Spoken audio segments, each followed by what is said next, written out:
Jesus spoke in Matthew chapter 5 to love your enemies and to pray for those who persecute you. மத்தேயு 5வது அதிகாரத்திலே இயேசு உங்களுடைய சத்துருவை நீங்கள் சிநேகியுங்கள், உங்களை துன்பப்படுத்துகிறவர்களை நீங்கள் அன்பு செய்யுங்கள் என்று சொல்லி மன்னியுங்கள் என்று சொல்லி ஒரு உபதேசத்தை நமக்கு எடுத்துரைத்தார். Humanly speaking, that goes against our nature and it can be an impossible task. அது நம்முடைய மனிதத்துவம் வழியாக அதை பார்க்கும் பொழுது அப்படிப்பட்ட காரியத்தை நம்மளுடைய வாழ்விலே செயல்படுத்த முடியாது என்கிற ஒரு நம்பிக்கை நமக்கு காணலாம். Why are our enemies deserving our love? எதற்காக நம்மளுடைய சத்துருவுக்கு அந்த நேசிப்பு அவசியம்? Why are we to pray for the ones who are persecuting us? நம்மளை துன்பப்படுத்துகிறவர்களுக்காக எதற்காக நாம் விண்ணப்பம் செய்ய வேண்டும்? Do you have somebody as an enemy in your life? உங்களுடைய வாழ்க்கையில யாராவது சத்துருவா இருக்கிறார்களா? Maybe somebody who is working against you. உங்களுக்கு எதிர்த்து வேலை செய்கிறவரா இருக்கலாம். Maybe a people group whom you have animosity with. யாருடைய இடத்துல எதிர்ப்பு வைத்திருக்கிற ஜனங்கள் உங்களுக்கு விரோதமாக எழும்பலாம். And now there is a lot of hostility between you and that person.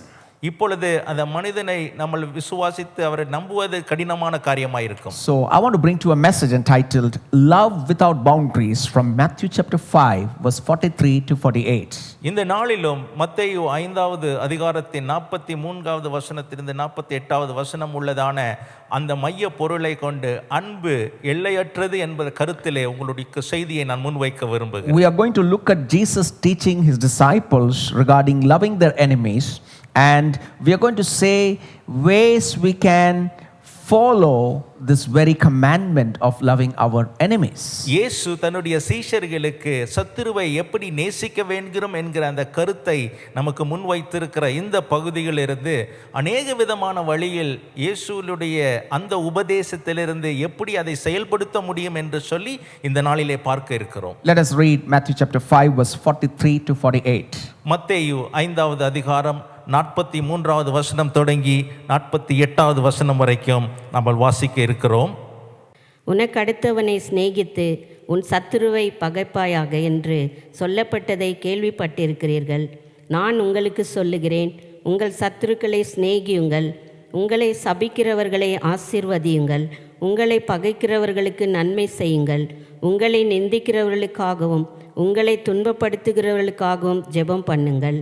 இப்படி செய்வதினால் நீங்கள் பரலோகத்தில் இருக்கிற உங்கள் பிதாவுக்கு புத்திரராயிருப்பீர்கள்.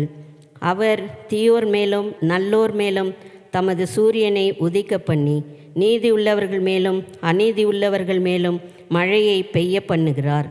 உங்களை சிநேகிக்கிறவர்களையே நீங்கள் சிநேகிப்பீர்களானால் உங்களுக்கும் பலன் என்ன?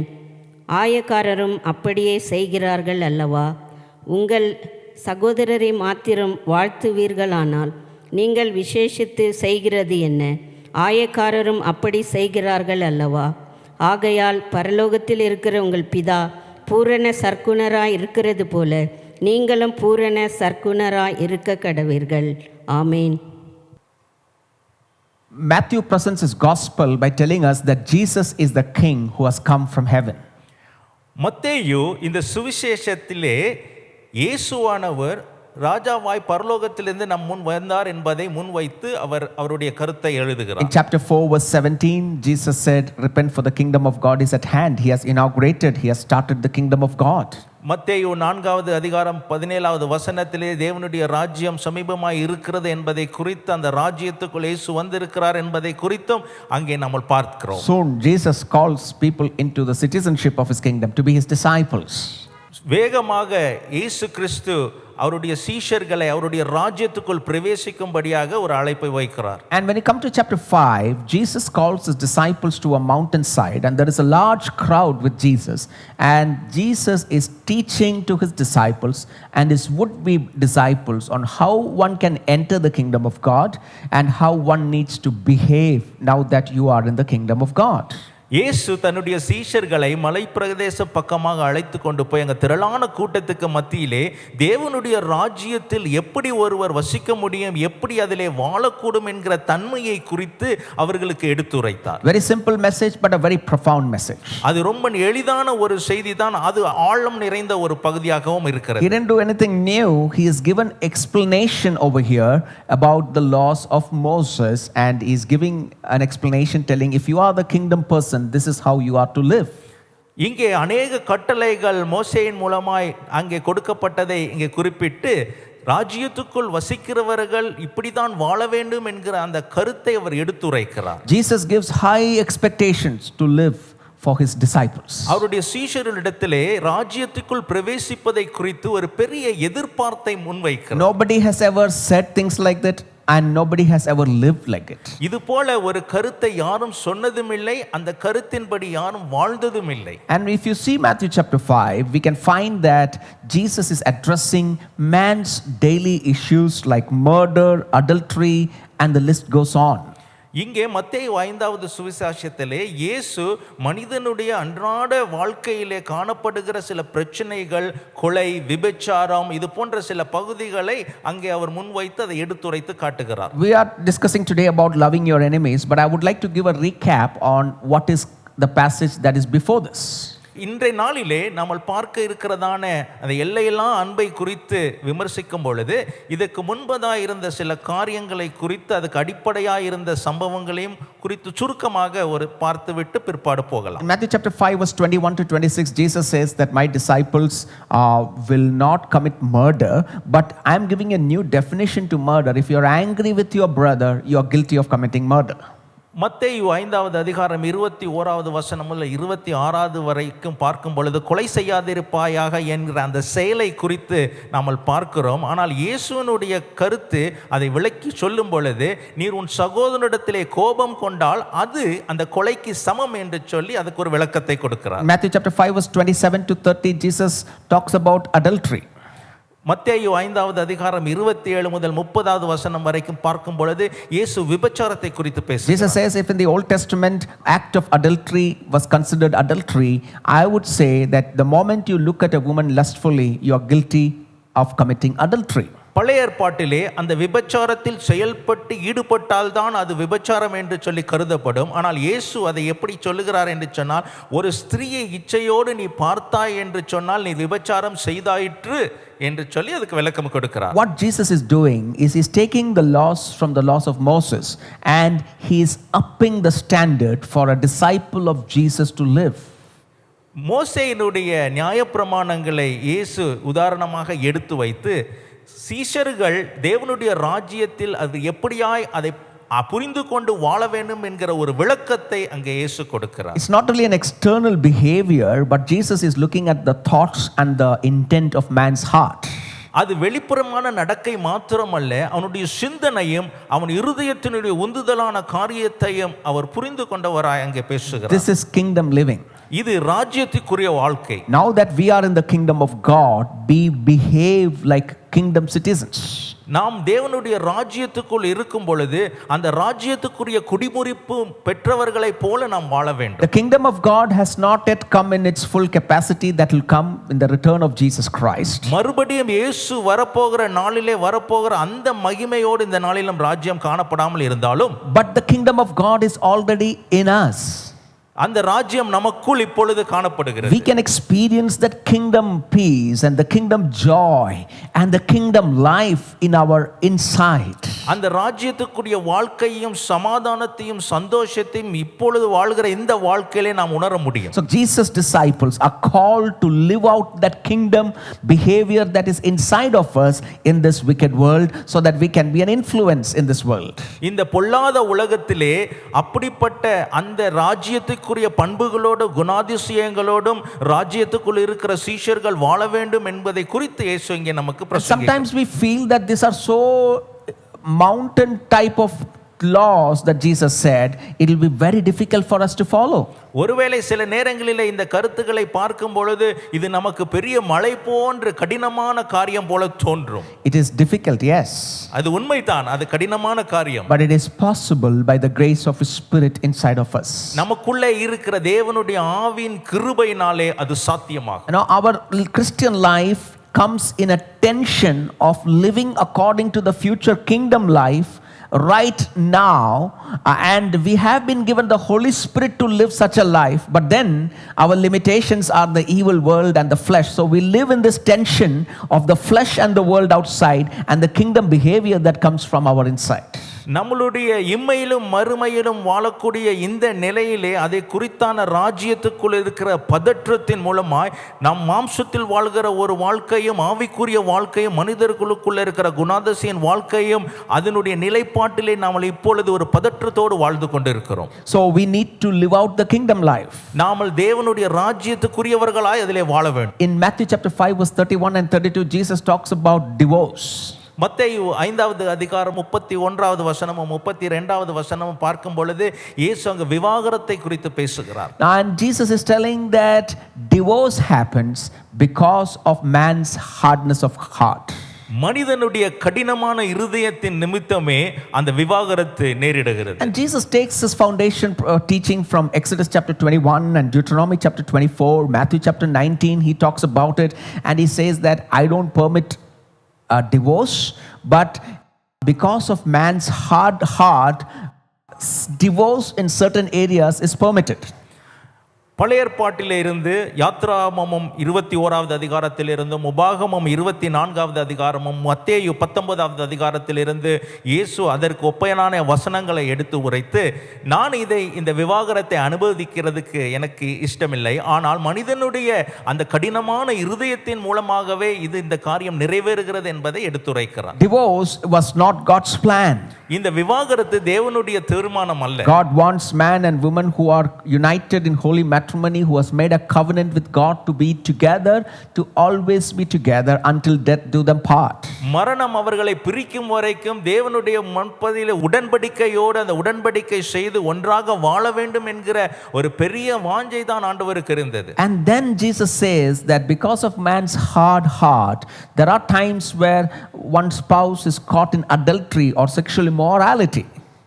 மனிதனுடைய அந்த கடினமான இருதயத்தின் நிமித்தம் அங்கே இந்த விபச்சாரத்தின் வேசித்தனத்துக்கான காரணங்களும் அங்கே காணப்படுகிறது. And in such a scenario, you have rooms to forgive your partner who has done wrong, and if it exceeds to a limit where there is absolutely no change and that person is not caring and there is no change in that person's behavior of adultery, then as a last resort Jesus said you can divorce. மனிதனுடைய இந்த நிலைப்பாட்டிலே அவனுக்கு மன்னிக்கிறதற்கும் ஒரு வாய்ப்பாய் இருக்கக்கூடிய அந்த காலகட்டத்திலே அவன் மன்னிப்பும் வழங்கலாம். அந்த மன்னிப்பு தொடர்ந்து வழங்கி கொண்டு இருக்கும் பொழுது அந்த விபச்சாரத்தின் ஈடுபடுகிறவர்கள் அதை தொடர்ந்து கையாளுவார்கள் என்று சொன்னால் கடைசியாக அந்த விவாகரத்து நிலைக்கு போகலாம் என்று சொல்லி அங்கே ஒரு கருத்தையும் நாம் பார்க்க முடியும். That is spoken, I believe, with a great pain in God's heart. அவருடைய இருதயத்திலே இயேசு மிகவும் வேதனையோடு தான் அந்த காரியத்தையும் சொல்லியிருக்க முடியும் என்று சொல்லி நான் விசுவாசிக்கிறேன். But today when we look in the world at large, people are divorcing for any and every reason. இந்த உலகத்திலே நாம் விவாகரத்தை காரணங்களை பார்க்கும் பொழுது எல்லா காரியங்களுக்கும் ஏதோ ஒரு காரியங்களை எடுத்துக்கொண்டு அதுக்கு விவாகரத்து என்று நிற்கிறார்கள். This is not godly. அது தேவ திட்டம் அல்ல. And if any one of you is finding hostility in your marriage, it's time for you to reconcile everything in love, because that's how a kingdom citizen behaves. தேவ ராஜ்யத்துக்குள்ளான குணாதிசயம் என்ன நமக்கு எடுத்துரைக்கிறது என்று சொன்னால் எல்லா சூழ்நிலைகளிலும் மன்னித்து அந்த அன்பை காட்டி ஒப்புரவாக வேண்டும் என்பதை குறித்து தான் அது ஆழமாக நமக்கு எடுத்துரைக்கிறது. And then in Matthew chapter 5 verse 33 to 37, Jesus talks about oaths, swearing an oath. மத்தேயு 5வது அதிகாரம் 33வது வசனத்திலிருந்து 37 வரைக்கும் பார்க்கும் பொழுது அங்க ஆணையிடுகிறதை குறித்து பார்க்க முடியும். And it says that we are not supposed to swear an oath in the name of God or heaven and earth or the temple or the city of Jerusalem or even our hair or our head. Why? Because children of God has to use your mouth for yes to be a yes and no to be a no. Don't take the name of God in vain. தேவனுடைய நாமத்தை கொண்டோ இல்லது ஒரு மனிதர்களை கொண்டோ இல்ல சபையை கொண்டோ ஆணையிடுகிறது தவறான காரியம் என்று சொல்லி இயேசு அங்கே கற்பித்தது மாத்திரம் அல்லாமல் உள்ளதை உள்ளதென்றும் இல்லாததை இல்லாதது என்றும் சொல்லுவதே மெய்யான காரியம் என்பதை தேவன் எடுத்துரைக்கிறார். And how fast our society swears by the name of God. இந்த நாளில நம்மளுடைய சமுதாயம் தேவ நாமத்தை கொண்டு அங்கே ஆணையிடுகிறது. Swear in the name of our parents. நம்மளுடைய பெற்றோர்களுடைய பெயரை கொண்டு ஆணையிடுகிறார்கள். And it is wrong, says Jesus. இயேசு இதை தவறு என்று சொல்லுகிறார். What we are trying to do is to prove our point to prove when we are talking to others, we are taking the name of God and associating ourselves with God or our parents or something which is greater than us, and with that association we want to win over the argument.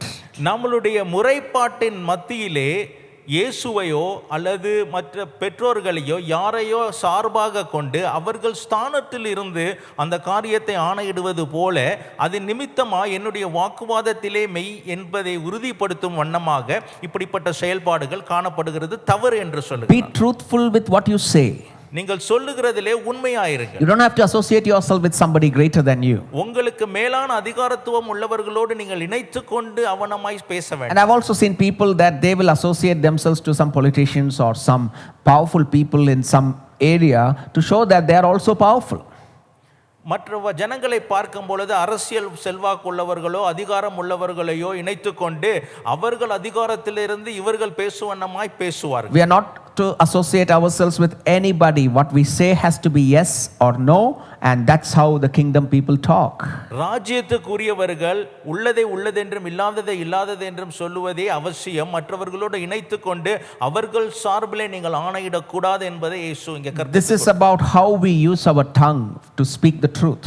இது நம்மளுடைய நாவை கொண்டு எப்படி மெய்யான காரியத்தை பேசுவது என்பதற்கான உதாரணம். And many times we are so smart in twisting facts and talking to people, spinning a subject and talking to people and make people believe on our side of the story.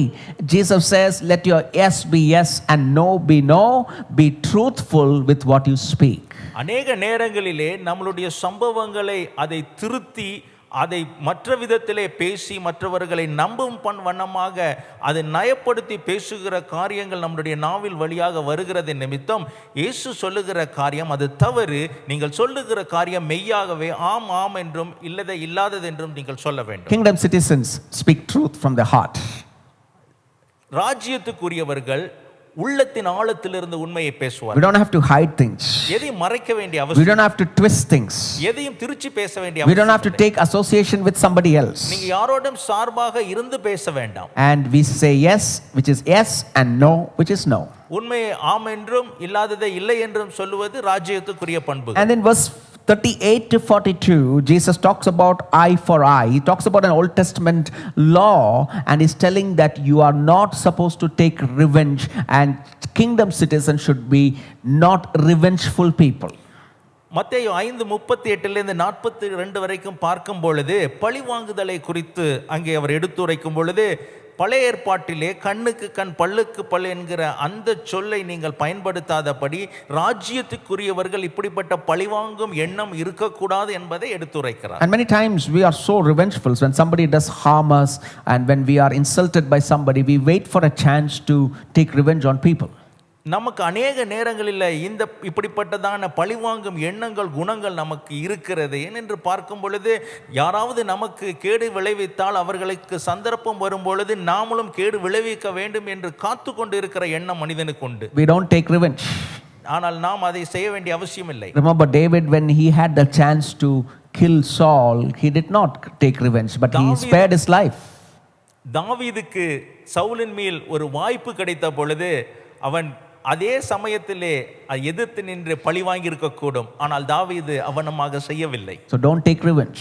அதனால் நீங்கள் அப்படிப்பட்டதான பழிவாங்குதல் உங்களுக்கு தேவையில்லை. Maybe somebody has hurt you and you're very deeply hurt, and the very thought of that person is bringing you anger, and maybe when you given a chance you will do things to harm that person. Today God may heal that wound in your heart and forgive that person from the bottom of your heart. உங்களுடைய இருதயத்தை கடினப்படுத்தி வேதனைப்படுத்தி துன்பப்படுத்தி உங்களுக்கு எதிராக செயல்பட்டு கொண்டு இருக்கிற யாராவது இருப்பார்கள் என்று சொன்னால் அவர்களுக்கு விரோதமாக நீங்கள் எழும்பி நீங்கள் யுத்தம் பண்ணி அதை நீங்கள் பெரிய ஒரு பழிவாங்குதலுக்கு நடத்த வேண்டாம். தேவன் அப்படிப்பட்ட காயப்பட்ட இருதயத்தை அவர் குணமாக்க வல்லவராயிருக்கிறார். Now come to Matthew chapter 5 verse 43 to 48. Jesus is talking about loving your enemies. இப்பொழுது மத்தேயு 5வது அதிகாரம் 43வது வசனம் தொடங்கி 48வது வரைக்கும் இயேசு தன்னுடைய சத்துருவை சிநேகிக்கிறதான காரியத்தை எடுத்துரைக்கிறார். Love your enemies and pray for those who persecute you.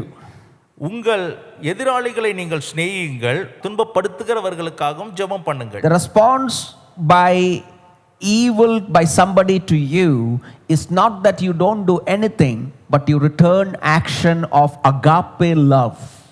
உங்களுக்கு விரோதமாய் கேடு நினைத்தவர்களும் கேடு செய்தவர்களுக்கும் எதிர்த்து நீங்கள் ஒன்றும் செய்யாமல் இருக்க வேண்டும் என்று நான் சொல்லவில்லை. அது என்ன செய்ய வேண்டும் என்று சொன்னால், அவர்களிடத்திலே உங்களுக்கு அகாப்பே என்று சொல்லக்கூடிய அந்த வார்த்தையினுடைய அன்பை நீங்கள் காட்ட வேண்டும். This love has the capacity to transform human relationships. ஒரு மனிதனுடைய உறவை அது மறுசீரமைக்கிறதற்கு அந்த அன்பு மிகவும் அடித்தளமாய் அமைகிறது. But it is so difficult to love our enemies, isn't it? நம்மளுடைய சத்துருவை அன்பு செய்வது கடினமான காரியம் அல்லவா? But everybody in the world expects Christians to behave like this. உலகத்திலே எல்லாரும் கிறிஸ்தவர்கள் இப்படிதான் வாழ வேண்டும் என்று சொல்லி எதிர்பார்க்கிறார்கள். And there are something that has happened with the words of Jesus that makes Christianity stand out. Why? Because we are called to love our enemies.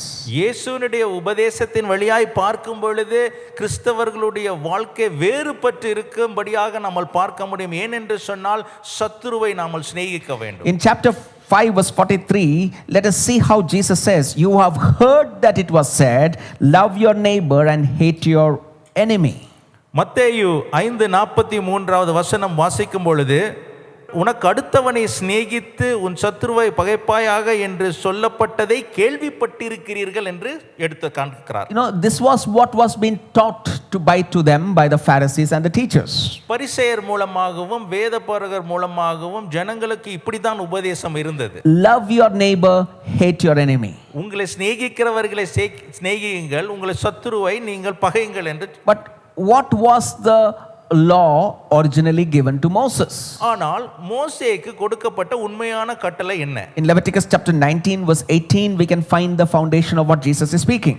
இயேசு அங்கே லேவியராகமம் 19 வசனத்தினுடைய அடித்தன்மையிலிருந்து அதை எடுத்துரைத்து காட்டுகிறார். Do not seek revenge or bear a grudge against anyone among your people, but love your neighbor as yourself. பழிக்கு பழி வாங்காமலும் உன் ஜனபுத்திரர் மேல் பொறாமை கொள்ளாமலும் உன்னில் நீ அன்பு கூறுவது போலும் பிறனிலும் அன்பு கூறுவாயாக, நான் கர்த்தர். Jesus is using this Old Testament scripture and keeping it as his preaching base.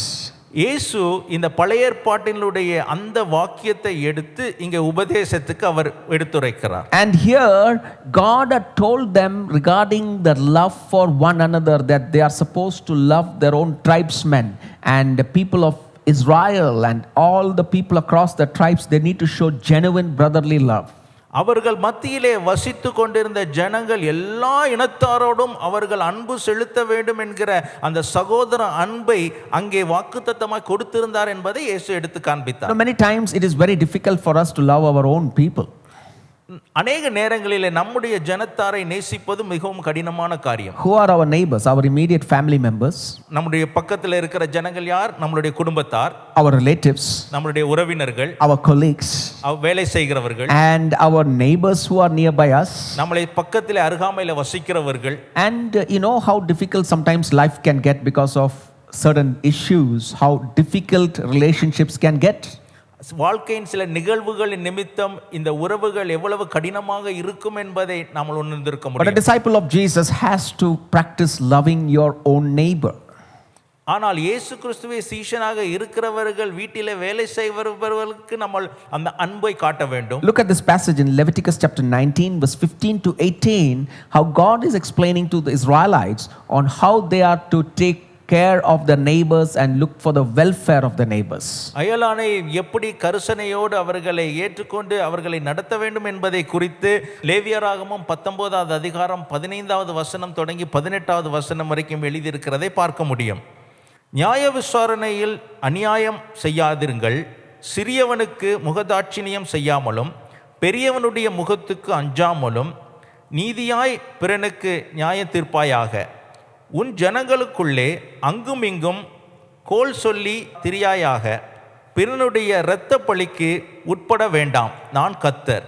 உன் சகோதரனை உன் உள்ளத்தில் பகையாயாக. பிறன்மேல் பாவம் சுமராதபடிக்கு அவனை எப்படியும் கடிந்து கொள்ள வேண்டும். பழிக்கு பழி வாங்காமலும் உன் ஜனபுத்திரர் மேல் பொறாமை கொள்ளாமலும் உன்னில் நீ அன்பு கூறுவது போல பிறனிலும் அன்பு கூறுவாயாக, நான் கர்த்தர்.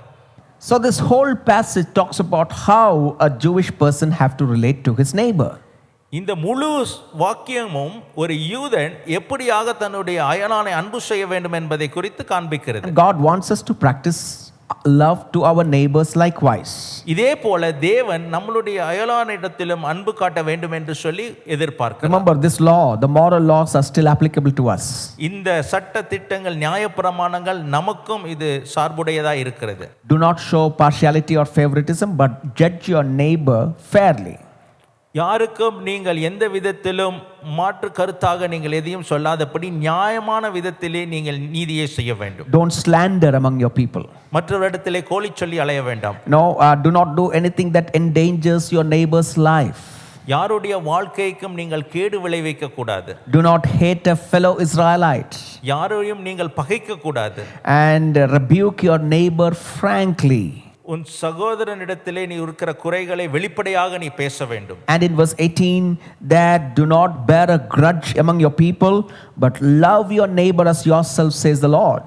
பழிவாங்குதல் உனக்கு இருக்க வேண்டாம், நீ உன்னை நேசிக்கிறது போல பிறனையும் நேசி என்று சொல்லி தேவன் நமக்கு கட்டளையாக கொடுக்கிறார். These are all things that can come to us in our personal inner circle of friends and family and relatives. இது எல்லாம் நம்மளுடைய சார்பாய் வாழ்ந்து கொண்டிருக்கிற அந்த உறவுகளுக்குள்ளே நண்பர்களுக்குள்ளே இப்படிப்பட்ட காரியம் நிகழ்வது சாத்தியம். How are we able to live out like this?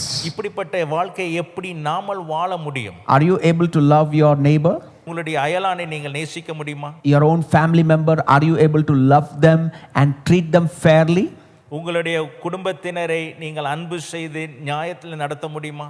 And that's the command that God had given to the Israelites. இஸ்ரவேல் ஜனங்களுக்கும் நமக்கும் தேவன் இதை கட்டளையாக கொடுத்திருக்கிறார். How much ever said and done, there will be hostility among people, even in close families.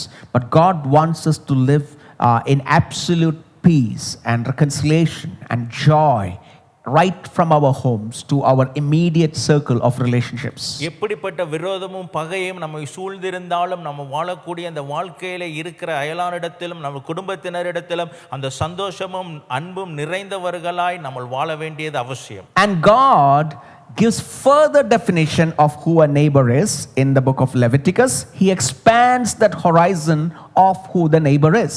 நம்மளுடைய அயலான் யார் என்பதை இன்னும் சில கருத்துகளோடு லேவியராகமத்திலே அதை எடுத்து காண்பிக்கிறார். In Leviticus chapter 19 verse 33 to 34, லேவியராகமம் 19வது அதிகாரம் 33வது வசனத்திலும் 34வது வசனத்திலும், யாதொரு அந்நியன் உங்கள் தேசத்தில் உங்களோடு தங்கினால் அவனை சிறுமைப்படுத்த வேண்டாம்.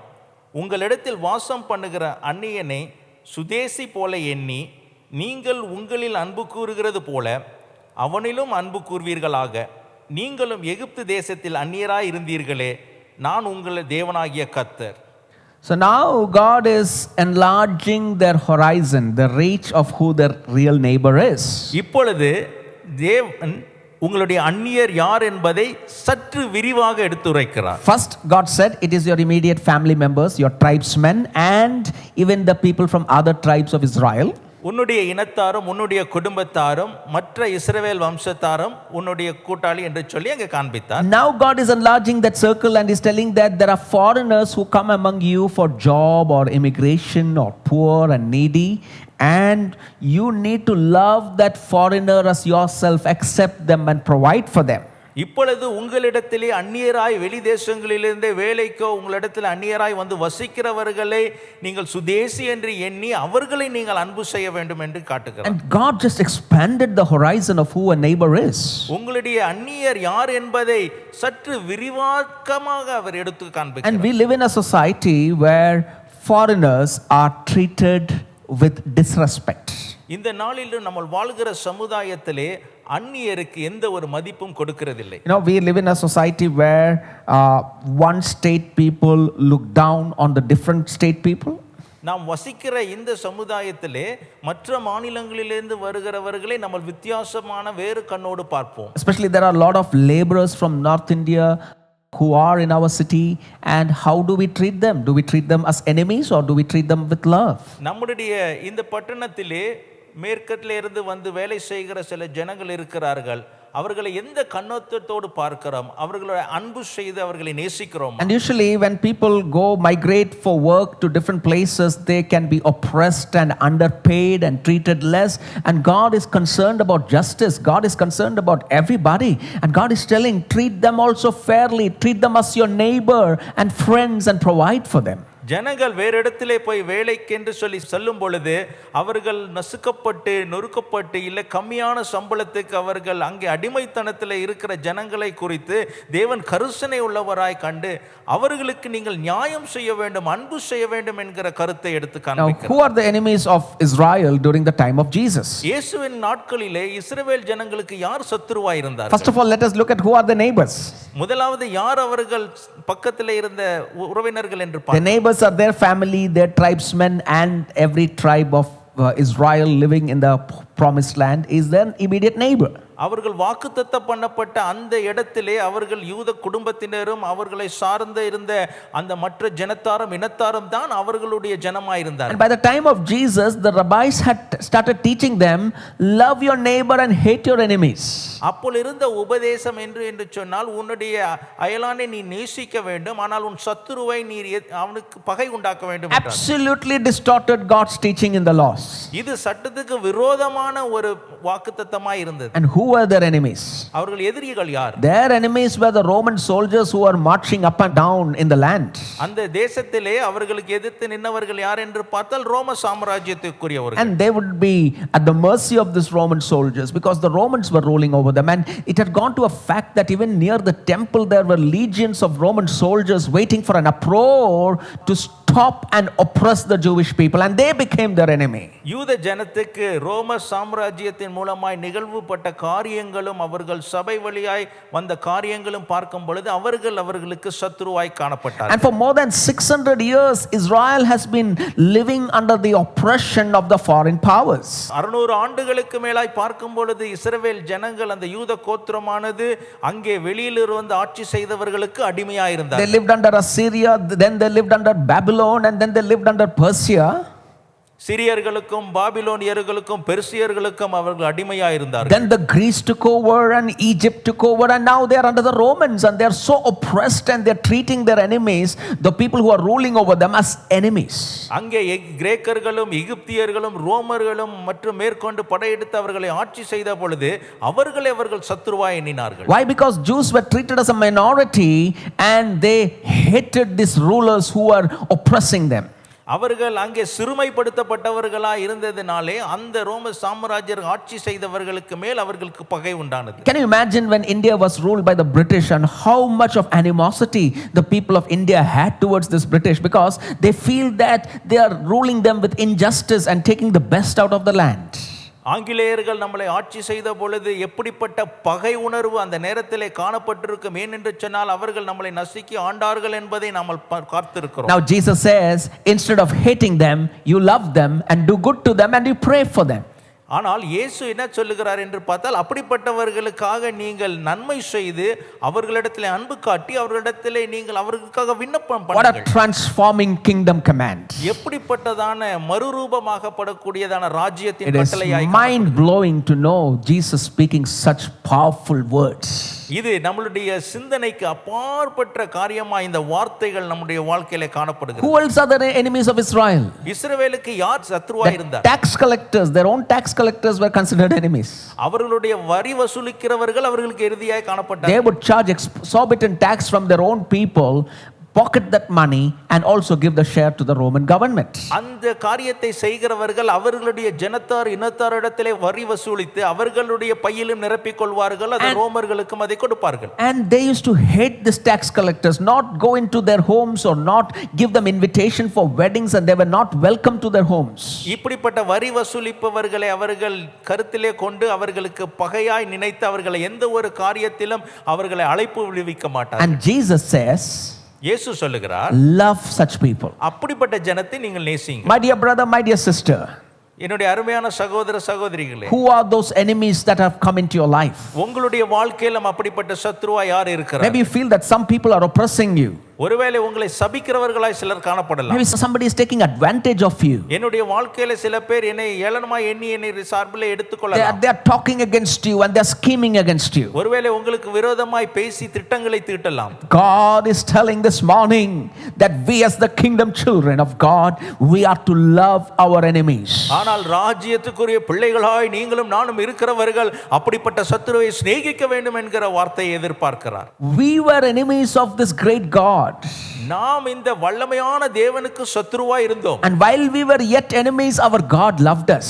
நாமல் சத்துருவாய் இருக்கும் பொழுதே தேவன் நம்மை நேசித்தார். And so we are the children of God and we are supposed to reciprocate with God's love even to our enemies. நம்மளுடைய வாழ்க்கையில் அப்படிப்பட்ட தேவனுடைய பிள்ளைகளாய் இருக்கிற நாமும் நம்முடைய சத்துருவுக்கு அந்த அன்பை காட்ட வேண்டும். Let's read verse 44. 44வது வசனத்தை வாசிக்கலாம். மத்தேயு 5:44. நான் உங்களுக்கு சொல்லுகிறேன், உங்கள் சத்துருவை சிநேகியுங்கள், உங்களை சபிக்கிறவர்களை ஆசீர்வதிங்கள். Amen. Why should we love our enemies and pray for those who persecute us? எதற்காக நாம் சத்துருவை சிநேகித்து நம்மளை துன்பப்படுத்துகிறவர்களுக்கு ஜெபிக்க வேண்டும்? Verse 45 gives the answer that you may be the children of your Father in heaven. 45வது வசனம் அதற்கு பதில் சொல்லுகிறது, இப்படி செய்வதினால் நீங்கள் பரலோகத்தில் இருக்கிற உங்கள் பிதாக்கு புத்திரராய் இருப்பீர்கள். Loving our enemies is an attitude of a kingdom citizen.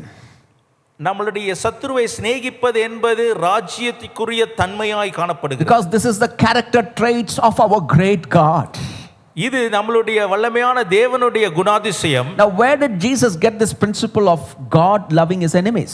இப்படிப்பட்டதான காரியத்தை இயேசு சிநேகிக்கிறது என்பதை எங்கே கற்றுக்கொண்டார்? Two primary ways where Jesus gets this principle. ரெண்டு வழியிலே இயேசு இந்த கருத்தை அறிந்து கொண்டார். First he gets it from the nature இயற்கையிலிருந்து கற்றுக்கொண்டார். or the weather. அவர் வானிலை மூலமாக அவர் அறிந்து கொண்டார். And secondly Jesus got it through the scripture. இரண்டாவது வழி வேத வசனம் மூலமாய் அறிந்து கொண்டார். Matthew chapter 5 verse 45 says, மத்தேயு 5:45 சொல்லுகிறது, அவர் தீயோர் மேலும் நல்லோர் மேலும் தமது சூரியனை உதிக்க பண்ணி நீதி உள்ளவர்கள் மேலும் அநீதி உள்ளவர்கள் மேலும் மழையை பெய்ய பண்ணுகிறார். Now what Jesus is telling is, look at the weather.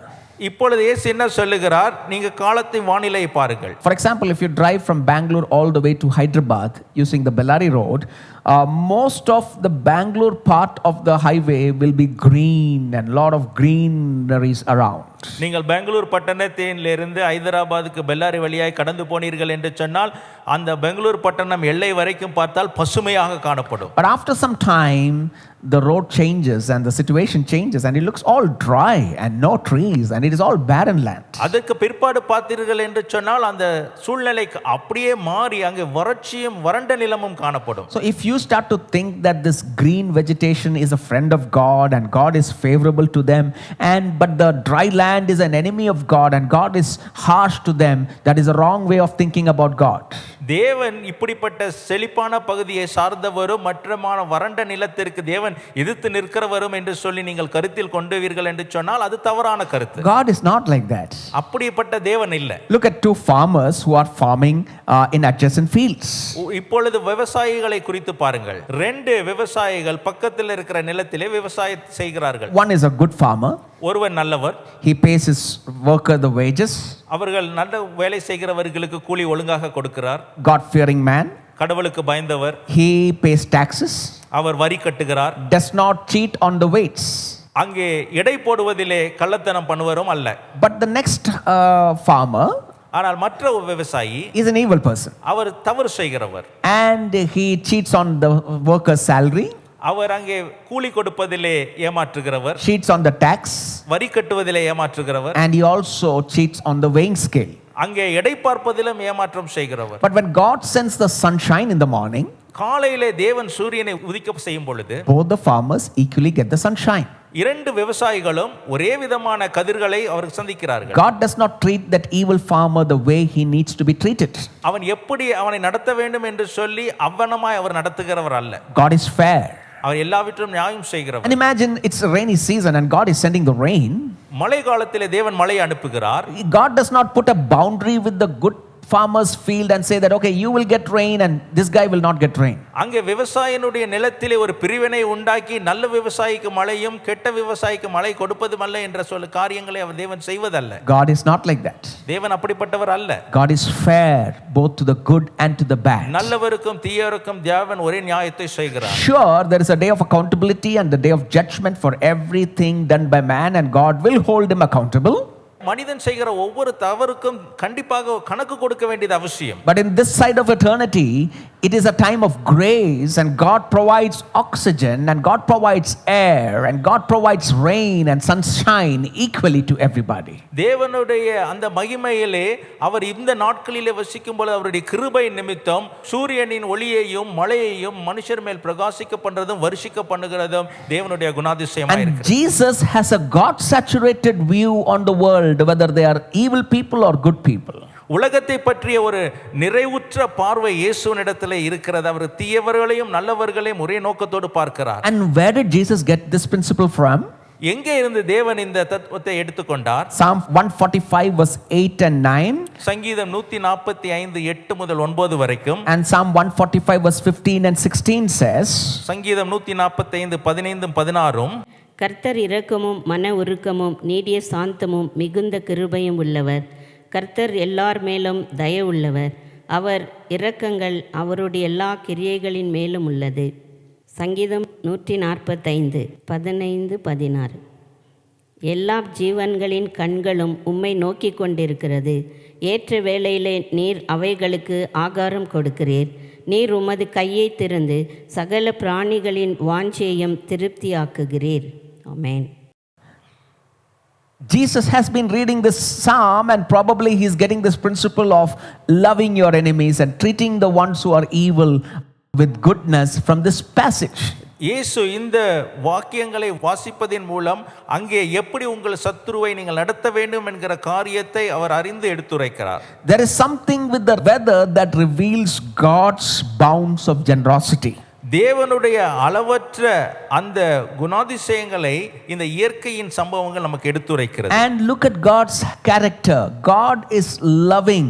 His agape love, and that love is love in action. He provides. He gave his son. He gives us sunshine. He gives us rain, and he blesses even the enemies. தேவனுடைய அந்த அளவற்ற குணாதிசயத்தை பார்க்கும் பொழுது அவர் நல்லவரையும் தீயோர் மேலேயும் அவர் வருஷிக்க பண்ணக்கூடிய காரியத்தை சமமாகத்தான் அவர் கொடுக்கிறார்.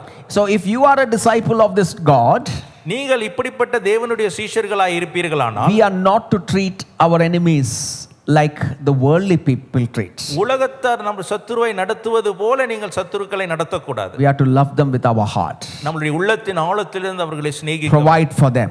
அவர்கள் தேவைகளை சந்திக்க You வேண்டும். can't say that I can't stand that person, அந்த மனிதனிடத்தில் நான் ஈடு கொடுத்து நிற்க முடியாது என்று நீங்கள் சொல்ல வேண்டிய அவசியம் இல்லை. because they are made in the image of God. ஏனென்றால் அவர்கள் தேவனுடைய சாயலால் In verse உருவாக்கப்பட்டிருக்கிறார்கள். 46 and 47 Jesus says, மத்தேயு 5:46 47 சொல்லுகிறார், உங்களை சிநேகிக்கிறவர்களையே நீங்கள் சிநேகிப்பீர்களானால் உங்களுக்கு பலன் என்ன? ஆயக்காரரும் அப்படியே செய்கிறார்கள் அல்லவா? உங்கள் சகோதரரை மாத்திரம் வாழ்த்துவீர்களானால் நீங்கள் விசேஷித்து செய்கிறது என்ன? ஆயக்காரரும் அப்படியே செய்கிறார்கள் அல்லவா? Now human beings are decent to their own people.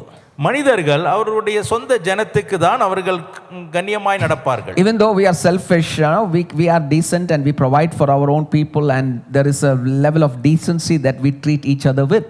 நம்மளுடைய சொந்த ஜனத்தாரை நம்மிடத்தில் எவ்வளவு குறைகள் இருந்தாலும் அவர்களை ஒரு சில கண்ணியத்தோடு நம்ம நடத்த வசிப்போம். But the problem is Jesus is asking us to love the ones who hate us. ஆனால் இங்க இருக்கிற பிரச்சனை என்றால் இயேசு நமக்கு என்ன சொல்லி கொடுக்கிறார் என்பதை பார்க்கும் பொழுது நம்மளை விரோதிக்கிறவர்களை நம்ம அன்பு செய்ய வேண்டும். How is your love, my dear friends? எப்படி உங்கள் அன்பு இருக்கிறது சகோதரர்? Are you able to love that person who has hurt you? உங்களை இருதயத்திலே துன்பப்படுத்தினவர்களை நீங்கள் நேசிக்க முடியுமா? Are you able to love and pray for that community who has been harsh to you? உங்களுக்கு விரோதமாய் இருக்கிற சமுதாயத்துக்காக நீங்கள் ஜெபிக்க முடியுமா? What kind of community are we? எப்படிப்பட்ட சமுதாயத்திலே நாம் இருக்கிறோம்? Are we teaching our kids some kind of animosity and enmity towards some people in our family or neighbors or even other communities? ஒருவேளை நம்மளுடைய குடும்பத்தாரையோ நமக்கு அயலான இருக்கிறவர்களையோ இல்லை நம்ம மற்ற சமுதாயத்தை குறித்தோ நம்முடைய பிள்ளைகளுக்கு ஒரு பகை உணர்வை ஊட்டுகிறவர்களாக இருக்கிறோமா? What kind of parents are we? நம்ம எப்படிப்பட்ட பெற்றோர்களாக Do இருக்கிறோம்? we teach our children to avoid certain people? ஒருவேளை நம்முடைய பிள்ளைகளுக்கு மற்றவர்களை நீங்கள் ஒதுக்கி விட வேண்டும் என்று சொல்லி கற்றுக் And கொடுக்கிறோம். many times when children grow up, they grow up with a lot of animosity to certain people or certain communities. பிள்ளைகள் அப்படிப்பட்ட கருத்தோடு வளரும் பொழுது அநேக பகை உள்ள ஒரு இருதயத்தோடு வளருவார்கள். That's not how a kingdom people have to operate. அது ராஜ்யத்துக்குள்ளவர்கள் அப்படி செயல்படுத்தக்கூடாது. We are supposed to love others. ஒவ்வொருத்தரையும் நேசிக்க வேண்டும். Teach your children to love those who hate us. வெறுக்கிறவர்களை நேசிக்க வேண்டும் என்று சொல்லி பெற்றோர்கள் பிள்ளைகளுக்கு கற்றுக் கொடுக்க வேண்டும். And where does children learn this animosity from? எங்கே இருந்து பிள்ளைகள் இந்த பகை உணர்வை கற்றுக்கொண்டார்கள்? Right from the mother's breast, the child is hearing it. அந்த சிறு வயதிலே பால் உண்ணக்கூடிய நாள் முதற்கொண்டு அவர்கள் அதை கற்றுக்கொள்கிறார்கள். And we are guilty many times of bringing animosity and a different kind of outlook than the kingdom outlook even in our children's mind. நம்மளுடைய பிள்ளைகளுடைய சிந்தனைகளிலே தேவ ராஜ்யத்துக்கு முற்படாத காரியங்களை பகையாக அவர்கள் சிந்தனையிலே வளருவதற்கு நாம் காரணமாகி விடுகிறோம். The kingdom of God is not a community where we operate like the world operates, but we are a community where we reflect our heavenly Father's characteristics. தேவனுடைய ராஜ்யத்துக்குள் வாழ்ந்து கொண்டிருக்கிற நாம் சமுதாயத்திலே உலகம் சமுதாயத்தை பார்க்கிற வண்ணமாகவும் நடத்துகிற வண்ணமாகவும் நாம் நடத்தாத படிக்கு தேவனுடைய குணாதிசயங்களை கொண்டு நாம் இந்த சமுதாயத்தை பார்க்க வேண்டும். I know the word of God is ministering to us this morning. இந்த காலை வேளையிலும் தேவனுடைய வார்த்தை உங்கள் மத்தியிலே அது ஊழியம் செய்து The கொண்டிருக்கிறது. Spirit of God is convicting us. இந்த நாளிலும் தேவன் நம்மளை கண்டித்து பேசுகிறார். And God is calling you for perfection. ஒரு சீர்திருத்தலுக்கு தேவன் நம்மளை அழைக்கிறார். Matthew chapter 5 verse 48, Jesus said, "Be perfect therefore as your heavenly Father is perfect." மத்தேயு 5வது அதிகாரம் 48வது வசனம், பரலோகத்தில் இருக்கிற உங்கள் பிதா பூரண சற்குணராய் இருக்கிறது போல நீங்களும் பூரண சற்குணராய் இருக்க கடவீர்கள் என்ற கட்டளையை காண்பிக்கிறார். We read this verse and we throw our hands and say, "Lord, we cannot be perfect like you." ஒருவேளை நம்ம கைகளை விரித்து சொல்லலாம், ஆண்டவரே உங்களைப் போல நாங்கள் சற்குணராய் இருக்க முடியாது என்று சொல்லலாம். But the people who have studied Greek, and they say to us that this does not mean to be perfect, it means to be mature, to grow in maturity every day as your heavenly Father is perfect. இது கிரேக்க பதத்திலே நீங்கள் வாசிப்பீர்கள் என்று சொன்னால் அப்படி சரியாக ஒத்த பொருத்தத்தோடு இருக்க வேண்டும் என்று சொல்லி அதை சொல்லவில்லை. ஒவ்வொரு நாளும் தேவனுடைய குணாதிசயத்திலே நாம் முதிர்ச்சி அடைய வேண்டும் என்கிறதை தான் அதை எடுத்து காண்பிக்கிறது. Now a Christian has to mature as the days go by and we mature in the kingdom character. நாட்கள் கடந்து செல்லும் பொழுது தேவனுடைய ராஜ்யத்தின் குணாதிசயங்களுக்குள் நாம் முதிர்ச்சி அடைய ஒவ்வொரு நாளும் பழகிக்கொள்ள வேண்டும். This is a command to grow up in our Christian life. நம்முடைய கிறிஸ்தவ வாழ்க்கையிலே வளருவதற்கான இது கட்டளையாய் காணப்படுகிறது. Take steps to overcome the racial division in the society. சமுதாயத்தில் இருக்கிறதான பிரிவினைகளை தாண்டி செயல்படுத்துவதற்கு ஒரு தீர்மானத்தை எடுங்கள். Move beyond the ethnic boundaries that the world has put it. நம்மளுடைய கலாச்சாரத்தினுடைய எல்லைகளை தாண்டி நீங்கள் செயல்பட வேண்டும் என்று சொல்லி வாஞ்சிக்கிறேன். Show generosity to our loved ones and to our enemies equally. நம்மளுடைய சத்துருவுக்கும் நம்முடைய சார்பாக இருக்கிறவர்களுக்கும் உதாரத்துவமான குணங்களை நீங்கள் We are to behave like our heavenly Father who is perfect.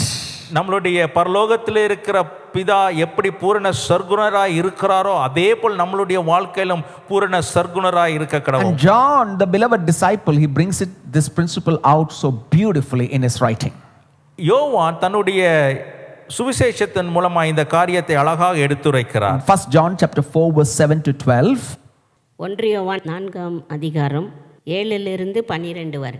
பிரியமானவர்களே, ஒருவரில் ஒருவர் அன்பாயிருக்க கடவும். ஏனெனில் அன்பு தேவனால் உண்டாயிருக்கிறது. அன்புள்ள எவனும் தேவனால் பிறந்து அவரை அறிந்திருக்கிறான். அன்பில்லாதவன் தேவனை அறியான். தேவன் அன்பாகவே இருக்கிறார். தம்முடைய ஒரே பேரான குமாரனாலே நாம் பிழைக்கும்படிக்கு தேவன் அவரை இவ்வுலகத்திலே அனுப்பினதினால் தேவன் நம்மேல் வைத்த அன்பு வெளிப்பட்டது. நாம் தேவனிடத்தில் அன்பு கூர்ந்ததினால் அல்ல, அவர் நம்மிடத்தில் அன்பு கூர்ந்து நம்முடைய பாவங்களை நிவர்த்தி செய்கிற கிருபாதர பலியாக தம்முடைய குமாரனை அனுப்பினதினாலே அன்பு உண்டாயிருக்கிறது. பிரியமானவர்களே, தேவன் இவ்விதமாய் நம்மிடத்தில் அன்பு கூர்ந்திருக்க நாமும் ஒருவரிடத்தில் ஒருவர் அன்பு கூற கடனாளிகளாயிருக்கிறோம். தேவனை ஒருவரும் ஒருபோதும் கண்டதில்லை. நாம் ஒருவரிடத்தில் ஒருவர் அன்பு கூர்ந்தால் தேவன் நமக்குள் நிலைத்திருக்கிறார். அவருடைய அன்பு நமக்குள் பூரணப்படும். Now When we love, God lives in us and His love is made complete in us. Namal நேசிக்கும் பொழுது அந்த அன்பு பரிபூரணம் அடைந்து தேவன் நமக்குள் வசிக்கிறதா இருக்கிறது. Today God is calling you for love. தேவன் இந்த நாளிலும் அன்பு செய்ய உங்களை அழைக்கிறார். What kind of love is that? எப்படிப்பட்ட அன்பு அது? A love that is action. அது செயல்படுத்தக்கூடிய அன்பு. Not only in your heart, உங்களுடைய இருதயத்தில் மாத்திரமல்ல, but you will go and do something. வெளியே போய் செயல்படுத்த வேண்டும். And that's the kingdom lifestyle. அதுதான் ராஜ்யத்துக்குரிய அடையாளம். Oh, it's so difficult, right? அது ரொம்ப கடினமான காரியம் அல்லவா? That's where Jesus is calling us. அதனால தான் இயேசு நமக்கு இந்த அழைப்பை கொடுக்கிறார். You know, in Romans chapter 12 verse 17 to 21, Paul says, ரோமர் 12வது அதிகாரம் 17வது வசனத்திலிருந்து 21வது வசனம் வரைக்கும் பவுல் சொல்லுகிறார். ரோமர் 12ஆம் அதிகாரம் 17லிருந்து 21. ஒருவனுக்கும் தீமைக்கு தீமை செய்யாதிருங்கள். எல்லா மனுஷருக்கு முன்பாகவும் யோக்கியமானவைகளை செய்ய நாடுங்கள். கூடுமானால் உங்களான மட்டும் எல்லா மனுஷரோடும் சமாதானமாயிருங்கள்.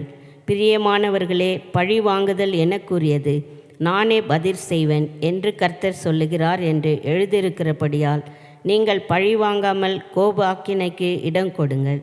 அன்றியும் உன் சத்துரு பசியாயிருந்தால் அவனுக்கு போஜனம் கொடு, அவன் தாகமாயிருந்தால் அவனுக்கு பானம் கொடு.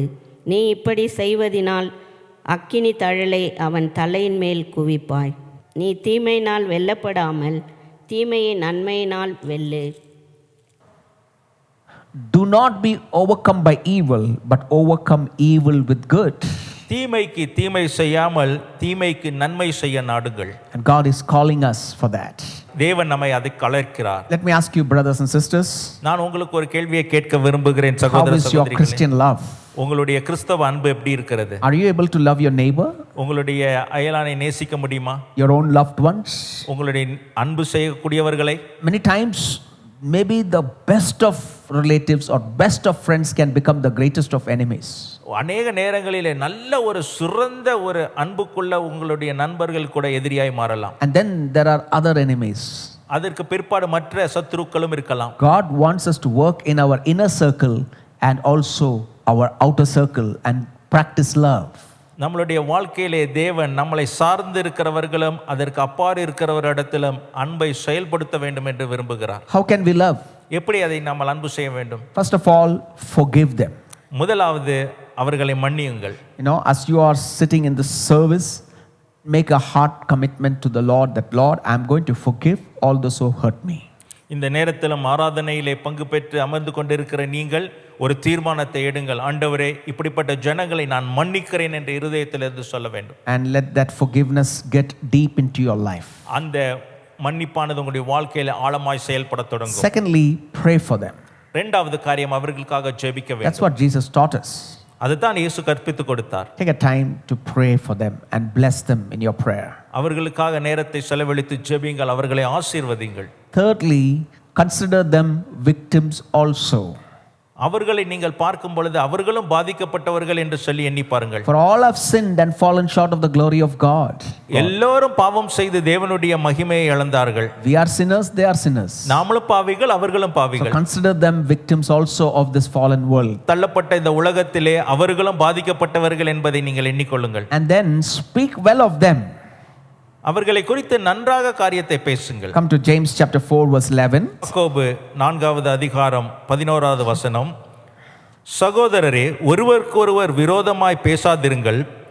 சகோதரனுக்கு விரோதமாய் பேசி தன் சகோதரனை குற்றப்படுத்துகிறவன் நியாயப்பிரமாணத்துக்கு விரோதமாய் பேசி நியாயப்பிரமாணத்தை குற்றப்படுத்துகிறான். நியாயப்பிரமாணத்தை குற்றப்படுத்துவாயானால் நீ நியாயப்பிரமாணத்தின்படி செய்கிறவனாயிராமல் அதற்கு நியாயாதிபதியாய் இருப்பாய். Amen. So the Bible exhorts us to speak well of those who have persecuted us. நமக்கு விரோதமாய் எழும்புகிற ஜனங்களுக்கு நாமல் அவர்களை குறித்து நன்மையை பேச வேண்டும் என்று வேதம் நமக்கு கற்றுக் கொடுத்துகிறது. We don't protest. அவர்களுக்கு எதிர்த்து செயல்பட வேண்டாம். We don't take revenge. அவர்களுக்கு எதிர்த்து பழி வாங்குவதில் இல்லை. We don't work against them. அவர்களுக்கு விரோதமாகவும் வேலை செய்வதில்லை. But we speak well of them. அவர்களை குறித்து அன்பை பேசுவோம். And do good to them when you have the opportunity to do good. உங்களுக்கு வாய்ப்பு கிடைக்கும் பொழுது அவர்களுக்கு நன்மையை செய்யுங்கள். No, because love covers a multitude of sins. திரளான பாவத்தை அன்பு மூடும் என்று சொல்லுகிறது. I want you to consider your own life this morning. இந்த காலை வேளையில் உங்கள் வாழ்க்கையை சற்று நீங்கள் சிந்தித்து பார்க்க அழைக்கிறேன். Are you able to practice this love? இந்த அன்பை உங்கள் வாழ்க்கையில செயல்படுத்த முடியுமா? Is there any hostility in your immediate or distant relationships? உங்களுடைய அருகாமையிலும் தூரத்திலும் உள்ள உறவுகளுக்குள்ளே பகை ஏதாவது இருக்கிறதா? This morning God is willing to heal you out of your hurt and giving you a loving heart which can enable you to love others. இந்த காலை வேளையிலும் தேவன் அப்படிப்பட்ட காயப்பட்ட இருதயத்திலிருந்து உங்களுக்கு ஒரு விடுதலை கொடுத்து அன்பு செய்யக்கூடிய ஒரு தன்மையை உங்களுக்கு இந்த நாளிலும் கொடுப்பார். I want you to close your eyes. இந்த வேளையிலும் உங்கள் கண்களை நீங்கள் மூடும்படியாய் வாஞ்சிக்கிறேன். Imagine the love that Christ shed for us on the cross of Calvary. இயேசு கிறிஸ்து அந்த இரத்தத்தை கல்வாரியில சிந்தின அந்த காட்சியை சிந்தித்து பாருங்கள். Even when he was dying, he was praying, Father, forgive them, for they do not know what they are doing. அவர் மரிக்கிற அந்த தருணத்தில் கூட பிதாவே இவர்களை மன்னியும், தாங்கள் செய்கிறது இன்னதென்று அறியாதவர்கள் என்று சொல்லி ஜெபித்தார். Look at Stephen being stoned to death and he is praying for those who are stoning him. ஸ்தேவான் கல்லெறிந்து கொல்லப்பட்ட பொழுது கூட அவன் கல்லெறியப்பட்டவர்களுக்காக ஸ்தேவான் விண்ணப்பம் பண்ணியதை சிந்தித்து பாருங்கள். That is Christian love. அதுதான் கிறிஸ்தவனுடைய அன்பு. That is Christian practice. அதுதான் கிறிஸ்தவனுடைய வாழ்க்கையில செயல்படுத்துகிற முறை. Even though it's difficult, Jesus did it, Stephen did it, you and I can do that. அது கடினமான காரியமாய் இருந்தாலும் இயேசு செய்தார், ஸ்தேவானும் செய்தார், அதனால் நாமளும் செய்ய முடியும். Shall we close our eyes?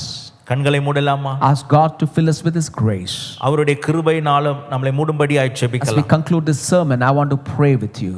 இந்த செய்தியை நிறைவு செய்யும் பொழுது உங்களுக்காக ஜெபிக்கிறேன். Father, we thank you for this beautiful morning.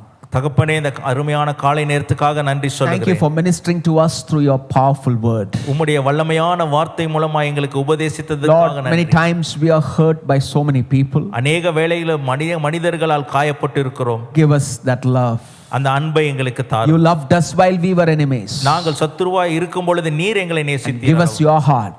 அந்த இருதயத்தை எங்களுக்கு தாரும். Give us that forgiveness and heal our wounds, Lord. அந்த மன்னிப்பை எங்களுக்கு கொடுத்து ஆண்டவரே எங்கள் இருதயத்தை நீர் காயத்தை ஆற்றுவீராக. We make a decision to love.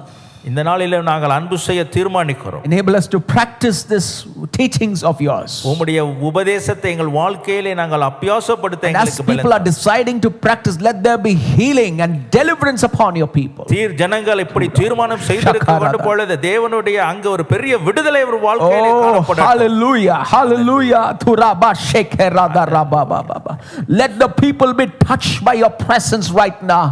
ஜனங்கள் உம்முடைய பிரசன்னத்தினால் இப்பொழுது தொடப்படுவார்களாக. And as they have made the decision, I pray your blessings upon your people. அவர்கள் தீர்மானம் செய்து கொண்டிருக்கிற வேளையிலே அவர்களுக்கு ஆசீர்வாதத்தை நீர் பொழிகிறதற்காக Give us your heart of love, Lord. உம்முடைய அன்பின் இருதயத்தை அவர்களுக்கு தாரும். Forgive our hostility. எங்களுடைய பகை உணர்வின் இருதயத்தை மன்னியும். Cleanse us with your blood. உம்முடைய இரத்தத்தினால் எங்களை கழுவும். Enable us to walk in love. ஆண்டவரே, அன்பிலே நடத்துவதற்கு எங்களுக்கு பலன் தாரும். Give us a blessed week this week. இந்த வாரத்தை ஆசீர்வாதமான வாரமாய் We மாற்றி give you the glory, honor and praise. துதி கன மகிமையெல்லாம் ஒருவருக்கு. Jesus' name we pray. இயேசுவின் நாமத்தில் ஜெபிக்கிறோம். Amen. ஆமென். ஆமென்.